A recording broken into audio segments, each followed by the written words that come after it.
Buenos dias from San Gervasi. This is the Rorschach Spain update from the 6th of November, 2025. Quick summary of what's going down in Spain.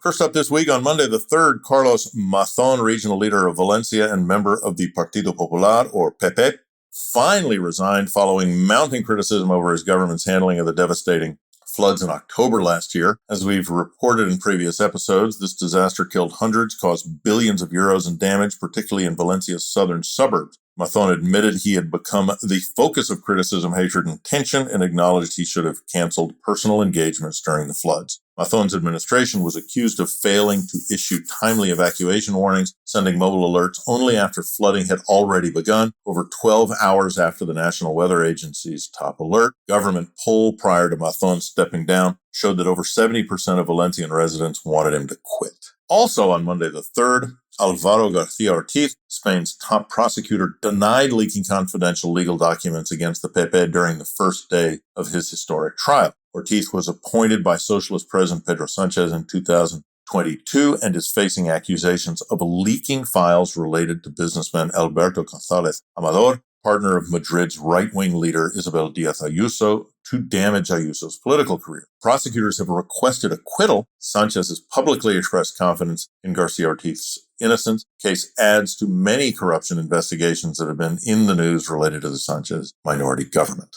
Upcoming elections in Extremadura and southwestern Spain on the 21st of December have reignited tensions among Spain's left-wing parties, particularly between Podemos and Sumar. Podemos has formed a coalition with Izquierda Unida and Alianza Verde under the banner Unidas por Extremadura, while Sumar, led by President Yolanda Díaz, has opted out. This decision highlights deepening divisions within Spain's broader left. Although left-wing parties were united for the 2023 general elections, similar alliances now seem unlikely elsewhere, as Podemos has already rejected the idea of repeating the coalition formula that succeeded in Andalusia in 2022. Meanwhile, on Tuesday, the 4th country granted citizenship to over 170 descendants of volunteers from the International Brigades, units of international volunteers who fought against fascism during the Spanish Civil War and Franco's dictatorship. The news marks the 50th anniversary of Franco's death and highlights Spain's active efforts to confront its authoritarian past through initiatives such as granting citizenship to surviving brigadiers between 2009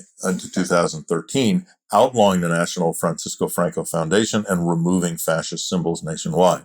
Recent survey published by the Catalan Institute of Peace Trust has revealed that democracy could be weakening in Catalonia. Out of 2,700 residents interviewed, 1/3 question whether democracy is the best form of government, with skepticism highest among those under 35. Contrast, 79% of those over 65 support democracy as the optimal system. Survey also revealed worrying social trends, including growing anti-feminism among young men, with 1 in 4 under 25s believing gender-based violence is a feminist invention. While most Catalans reject authoritarian leadership, young men expressed the least opposition. Tuesday, the 4th, Spain announced the European Commission's proposal to cut EU greenhouse gas emissions by 90% by 2040. Spain, alongside other pro-climate nations such as Sweden and the Netherlands, support maintaining ambitious targets despite resistance from countries including Italy, Portugal, and the Czech Republic, which fear economic impact on their energy, manufacturing, and automotive industries. Next up, according to Eurostat, the Statistical Office of the European Union, Spain now has some of the highest household electricity bills in the EU. Mid-2025, Spain's average electricity cost rose to about 29 cents per kilowatt hour, slightly above the EU average of just over 28. In comparison, the average in Spain in 2020 was around 23 cents. The increase stems mainly from the government's decision to end the temporary electricity tax cuts that were introduced in 2023 and 24 to offset inflation, as well as the new grid management measures implemented by Red Eléctrica, the state-owned company that operates the national grid, after the nationwide blackout last April. Consumers are urging the government to reduce the current electricity tax, while officials have extended nuclear power plant operations to stabilize prices. From energy prices to modern science, on Friday the 31st, Spanish-led researchers achieved the first transplant of human kidney organoids, known as mini kidneys, into pigs, marking a major step towards reducing the global shortage of transplantable organs. Biologist Nuria Montserrat and her team grew tiny kidney-like structures from human stem cells and integrated them within pig kidneys, keeping the organs alive outside of the body. When they transplanted the kidneys back to the pigs, the organs functioned normally, with no signs of rejection, opening the door to regenerating discarded human kidneys for future transplants. News from the capital: street vendors around Madrid's Santiago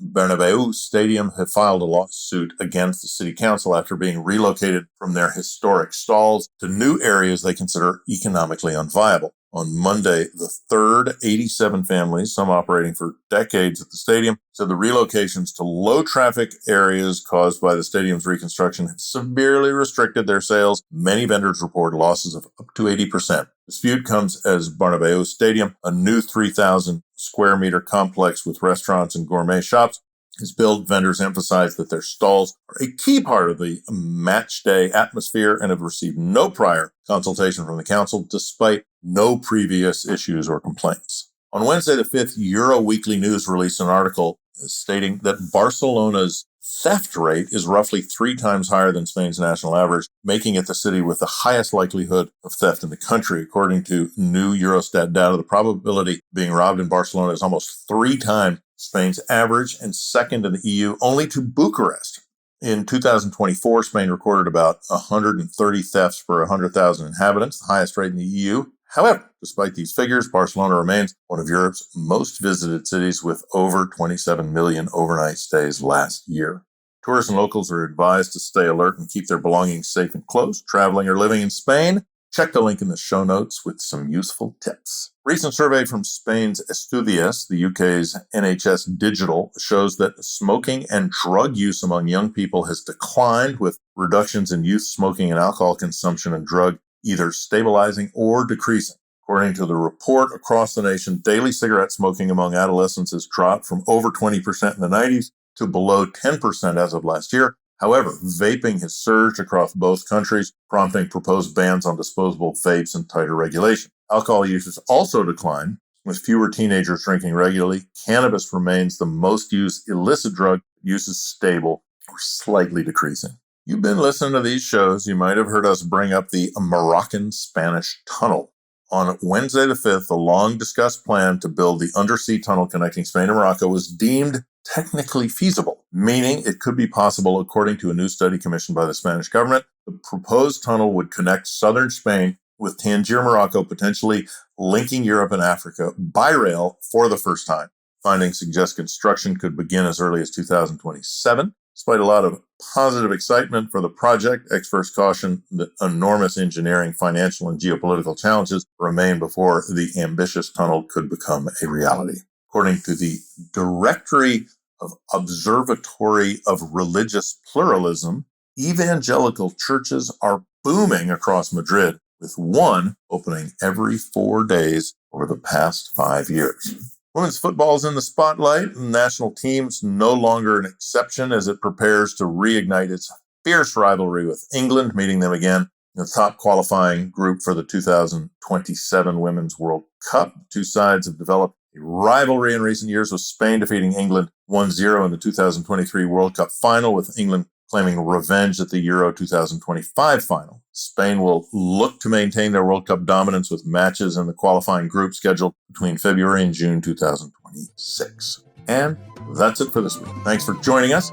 Have some new very cool t-shirts coming out soon, just in time for Christmas. Stay tuned. We'll spill all next week. Hasta la próxima.